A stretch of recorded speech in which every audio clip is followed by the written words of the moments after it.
Hello, everybody. Hello, hello, hello. Deep breaths, Tyler. We are back. It has been a minute since I've done a video. I'm not gonna lie. This is like, what, take 3, I think. Just excited to be back. Okay, I am excited. I think I'm more excited than nervous. I'm just excited. Okay, so this is not a local artist shout out video, by the way. Those are coming back soon, probably next week. I've got a compiling list, everlastingly compiling, by the way. Like, I'm taking suggestions as we speak of our artists in Birmingham or just Alabama in general, to shout out and to talk about and to highlight their art and their work. So, but this is not that. This is actually a new segment that I have been kind of working on for a little bit, toying with the idea because I want to bring different content for you guys.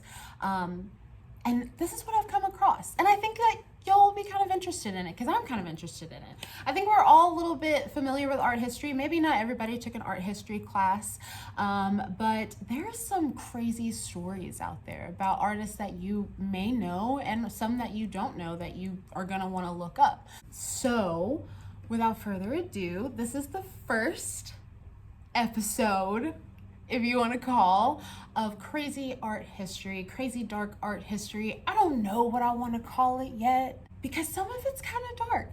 I do have to have a little trigger warning at the beginning of this video. This does involve talk about suicide. Yeah, there's a little talk about suicide in there. But other than that, that's a little trigger warning for y'all. Just looking out for y'all. We're going to talk about one of my most favorite artists, honestly. If anyone, I don't get asked this question a lot, which I wish I would, but who is my favorite artist? I don't have one favorite, but he is definitely in there. We're actually going to be talking about something that I was just reading up on a few things, and I saw I clicked on a link and it had like 10 crazy art stories on it or something. And I was scrolling and I was like, I knew about that. Marc Rothko death conspiracy. So, and me being my favorite, one of my favorite artists, you would think that I would know how this man passed, but I didn't. I knew that the age was younger than what I was expecting, but I did not know the cause. And I also did not know that there was a pretty big and expensive and tragic court case surrounding his whole body of work, his whole estate, pretty much, and his children, and some shadiness that went on. People that were trying to, of course, make as much money as they possibly can, but it has a pretty good ending, so stick around. Okay. Marc Rothko was born in 1903 as Marcus Rothkowitz. I think that's how you say that. It's probably not. In Latvia, and there was turmoil going on at the time in Latvia, and his whole family immigrated to Ellis Island, to the United States, and they began the, American dream. 1945, he marries his second wife. We're not going to really talk about the first wife but he marries his second wife, Mary Alice, and they have children, a daughter named Kate, and a son named Christopher. We're going to jump a little bit ahead in some events. We all know, well, we may not all know, but if you look up Marc Rothko, you probably will recognize a painting of his. He is known for his just blocks of color. Some of them may fade,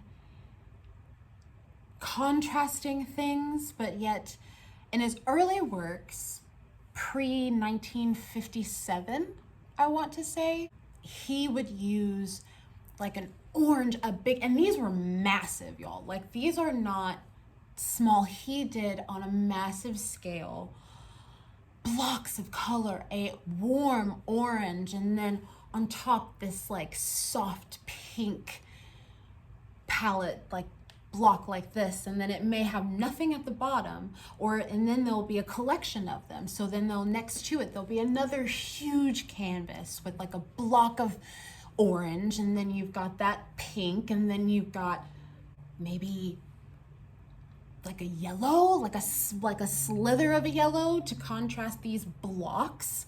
And beautiful, like absolutely stunning. Like I get like geeked out just talking about it. My mouth was dry. I just get geeked out over it because there's something so flipping simple about it, yet it makes you feel the most complex of emotions.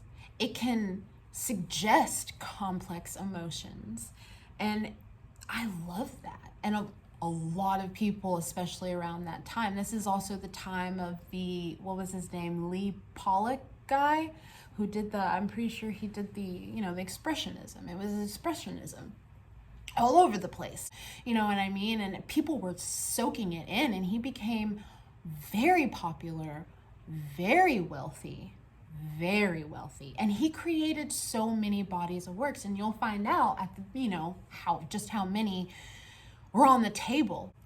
As his wealth and his popularity grew, it is said that his depression also grew. There is a very, very interesting article by The Guardian. A reporter named Rachel Cook, I believe, interviewed Marc Rothko's daughter in 2009. And at that time, in 2009, Rothko's daughter was 50-something years old. So in 2009, this article by The Guardian goes out, and it's titled "The Art Thieves or the Art Crooks That Betrayed My Father." I believe that's what it's called. Something along those lines. I'm pretty sure if you click that in, you will definitely find it.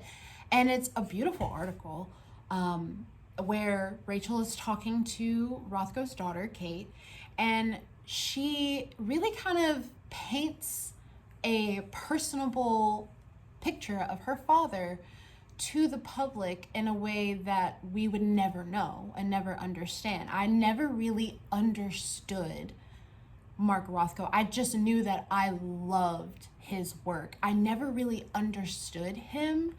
And so reading this article and listening to, in my head, talking about her father in a way that she describes him as very sociable and outgoing and very easy to talk to, very good conversationalist.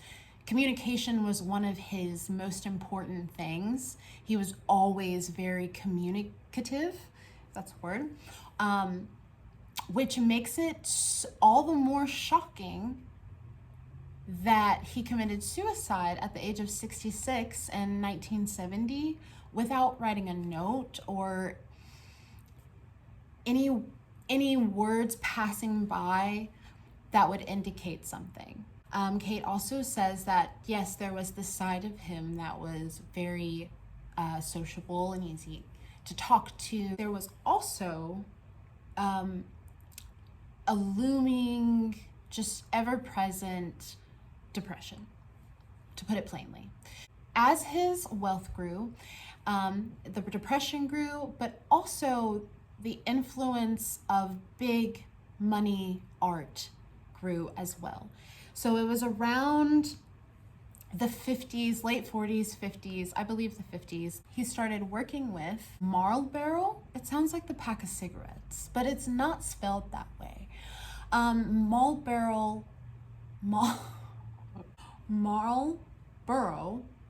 Fine Art.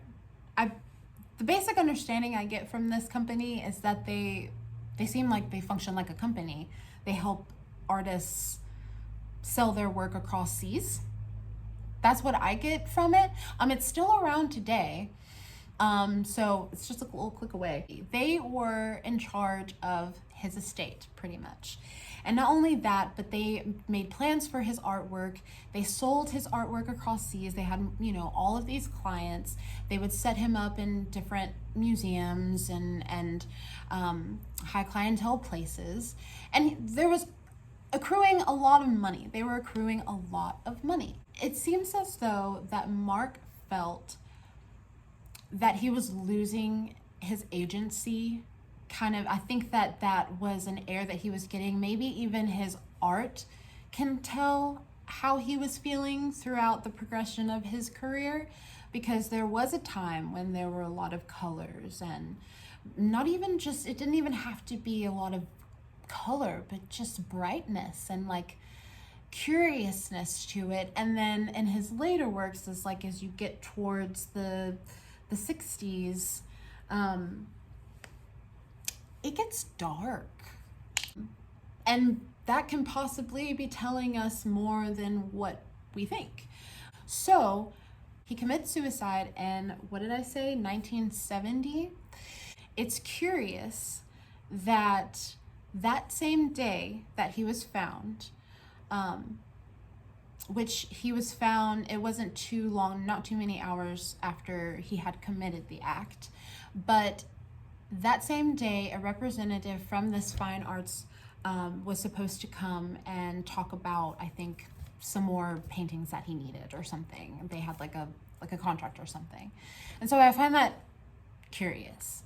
He was found, there was a funeral. His daughter, Kate, is quoted saying that it was a very trying time for her in this area, because not too long after, I think just a few months after her father's passing, her mother passed. And so there is just Kate and Christopher, and they're pretty much orphans now. There were even some family friends referring to them as orphans. Youngest one was put into the custody of an artist friend, which was later changed because of his involvement and some sketchiness around Rothko's estate, actually.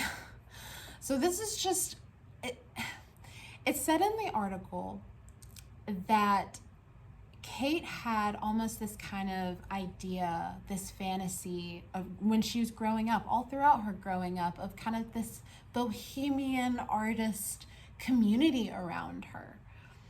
Like at all times, they would go to the museum on the weekends. They would, she would be in her father's studio a lot of the time, in her younger years. And there were always these intellectual, artistic, interesting, and, a collective of people who presented themselves as family and, associates and all of that.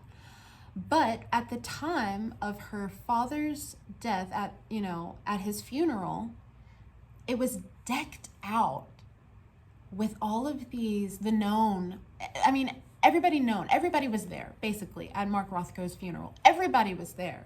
And it was said to be kind of like the soiree of the year. I gagged when I saw that, because I was like, this is a man's funeral, and there are people treating it like it is an exhibit. Like, what? There were critics there. There were clients there, people that had bought his pieces. There were all sorts of just people.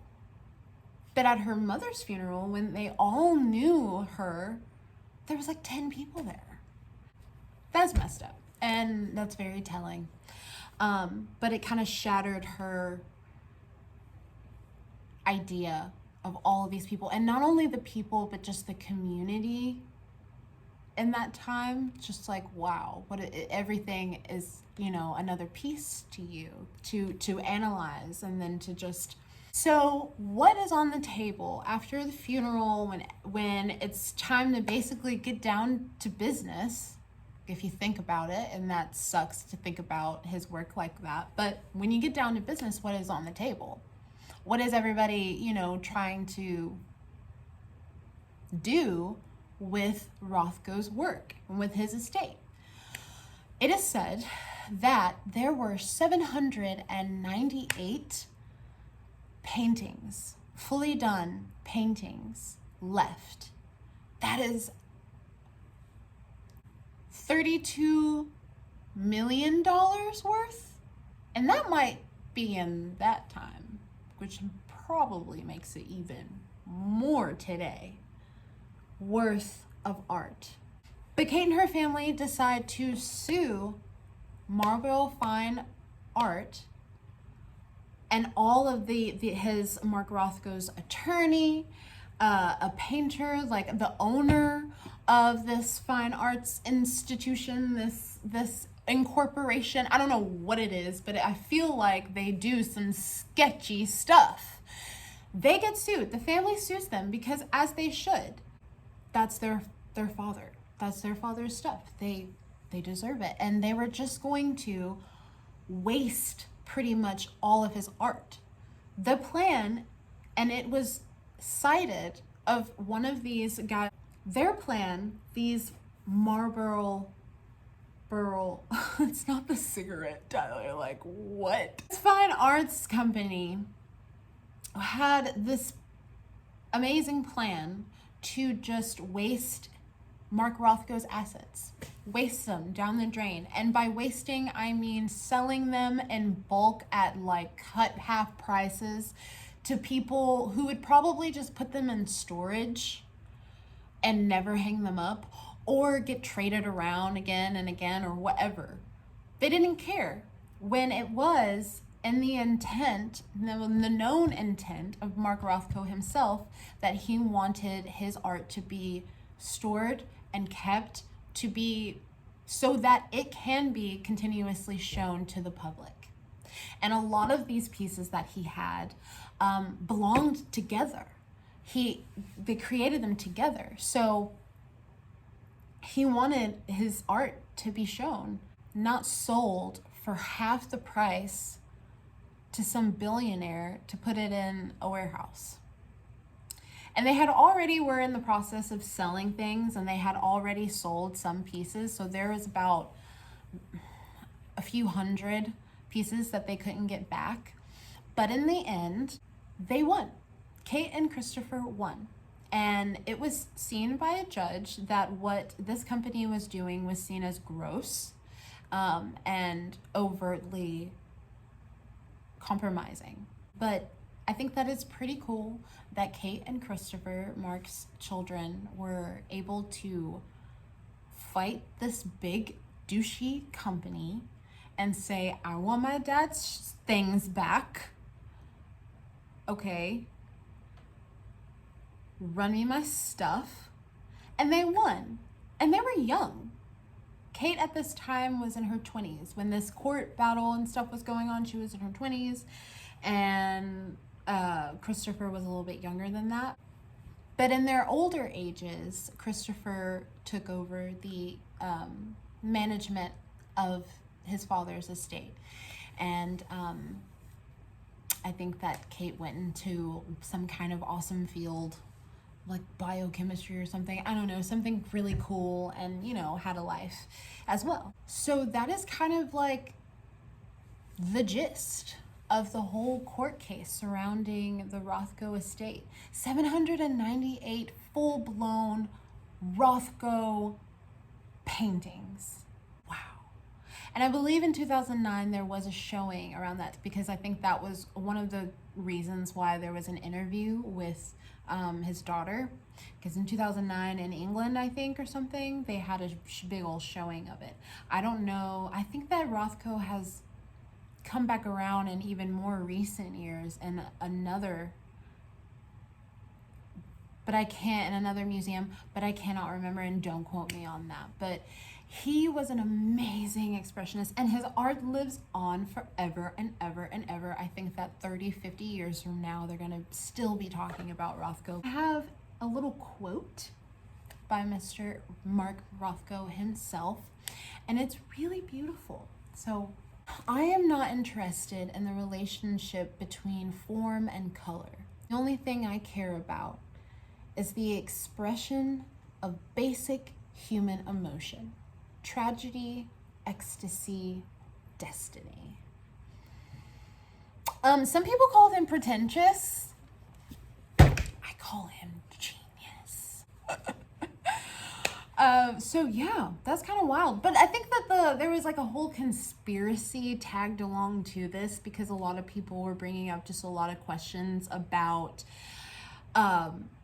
it's possible that this entity, this Marlborough place, had probably had plans for Marc Rothko and his work, and they probably had like lit up the numbers, like rung up the numbers, and was like, ooh, we could make a lot off of him. And maybe the conspiracy is that he was killed, like, and it was framed as a suicide, because his daughter said that it was so strange, there was no note, and he was such a big communicator, or nothing said. And not just note, but like said as well, because he, like I said, like she said, he was really big on communicating, which I think is a very interesting like trait to note about someone. But there was depression there. But a lot of people think that maybe it was murder. I don't know. It happened so long ago. Everybody is dead now. Who's to say? I don't know. What do you think? That was a little bit about Marc Rothko and his death, mysterious death possibly. And I hope you enjoyed this. This is my first one, so I've got plenty of other stories to talk about. So thank you guys for watching. If you made it all the way through this video, I really appreciate it. Okay. I love you guys. I hope you have a great day. Follow Art Hub on everything. Link is everywhere.